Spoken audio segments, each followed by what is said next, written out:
ఇప్పుడు రైతు బంధు పైసలు వేస్తే మళ్ళా రైతులు కేసీఆర్కే ఓట్లేస్తారు, ఆపాలని చెప్పి ఆపితే అప్పుడు మనం పైసా జమ చేసి పెట్టిన 7,600 కోట్లు అట్లే ఆగిపోయినాయి.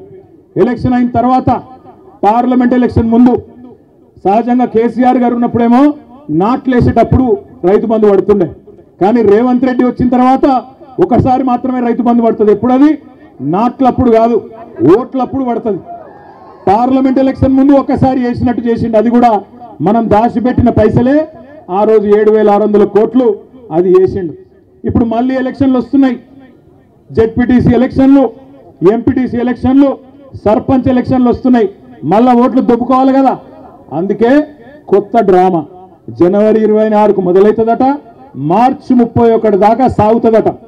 ఒక్కసారి గుర్తుపెట్టుకోండి, మార్చి 31 అన్నాడు కానీ ఏ సంవత్సరమో చెప్పలే. మళ్ళా డబ్బల ఓట్లు పడ్డాక నేను చెప్పినా అంటాడు, ఎందుకంటే మీకు యాదికుండాలి, పెద్ద పెద్ద మాటలు చెప్పిండు ఎలక్షన్ల ముందు. ఏమన్నాడు యాదికుందా? ఎవరైతే కేసీఆర్ గారితోని రుణమాఫీ పొందినరో వాళ్ళందరూ ఎంబడ ఊరుకుండ్రి, ఎంబడ బ్యాంకుకు వండి 2 లక్షలు తెచ్చుకోండి, నేను వస్తూనే ఉన్నా, రాగానే డిసెంబర్ 9 నాడు సోనియా గాంధీ జన్మదినం సాక్షిగా ఒకటే సంతకం పెడతా, ఏకకాలంలో రుణమాఫీ చేస్తా అన్నాడు. మరి అలా 1 కాదు 2 కాదు 14-15 నెలలైంది.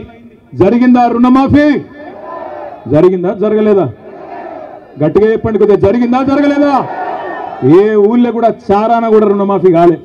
అందుకే నేను అడిగిన అసెంబ్లీలో, రేవంత్ రెడ్డి బయట మొరుగుడు కాదు, దమ్ముంటే ఇక్కడ మాట్లాడు, ఏ ఊరుకు పోదామో పోదాంపా, నీ సొంత ఊరు కొండారెడ్డిపల్లె పోదామా, నీ సొంత నియోజకవర్గం కొడంగల్ పోదామా, ఏ ఒక్క ఊరిలో 100% మంది రైతులు కూర్చొని మాకు రుణమాఫీ అయిందని రాసిస్తే అక్కడనే రాజకీయ సన్యాసం తీసుకుంటా అని చెప్పిన అసెంబ్లీలో.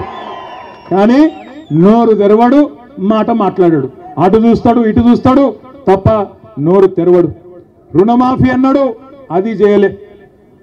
మొట్టమొదటి వారంలోనే మీటింగ్ పెట్టినారు, డిసెంబర్ 23లో మీటింగ్ పెట్టినారు ముఖ్యమంత్రి రేవంత్ రెడ్డి, ఉప ముఖ్యమంత్రి బట్టి విక్రమార్క. బ్యాంకులో వాళ్ళందరినీ పిలిచిండ్రు. బ్యాంకులో వాళ్ళందరూ ఏం చెప్పిండ్రు?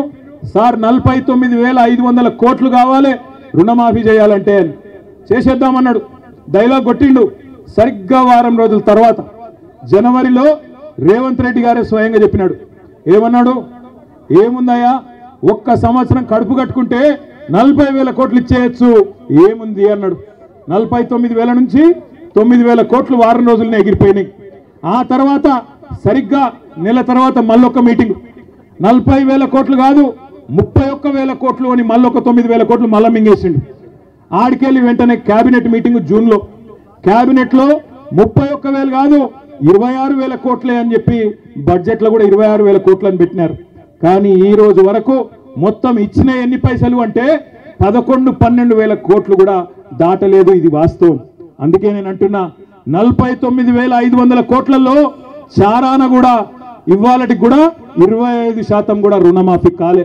అందుకే గ్రామ సభలకు పోతే రైతులు ఎక్కడికక్కడ ఇరగదీస్తున్నారు, అడుగుతున్నారు, ఏమాయ కొడుక రుణమాఫీ అంటే సమాధానం లేదు, ఏమాయ 6 గ్యారంటీలు అంటే సమాధానం లేదు.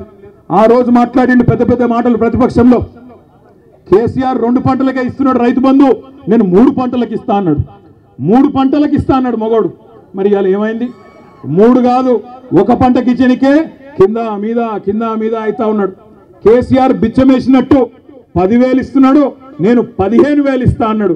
పడ్డాయా 15,000 ఎవరికన్నా? ఇవాళ మాట మార్చి సిగ్గు లేకుండా 15,000 కాదు, చారిత్రాత్మక నిర్ణయం తీసుకున్నాం 12,000 ఇస్తున్నా అని సిగ్గు లేకుండా చెప్తా ఉన్నాడు. మోసం చేయడం కూడా చారిత్రాత్మకమట, రేషన్ కార్డు ఇవ్వడం కూడా చరిత్రాత్మకమట. సంవత్సర కాలం నుంచి ఈ రాష్ట్రంలో రైతులను గరీబులను సావగొడుతున్నారు.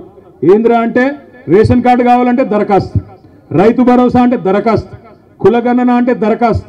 రాష్ట్రంలో ఎవరన్నొకరు సంతోషంగా ఉన్నారా అంటే ఒకళ్ళు ఉన్నారు. ఎవరంటే జిరాక్స్ సెంటర్లో తప్ప ఎవడు సంతోషంగా లేడు.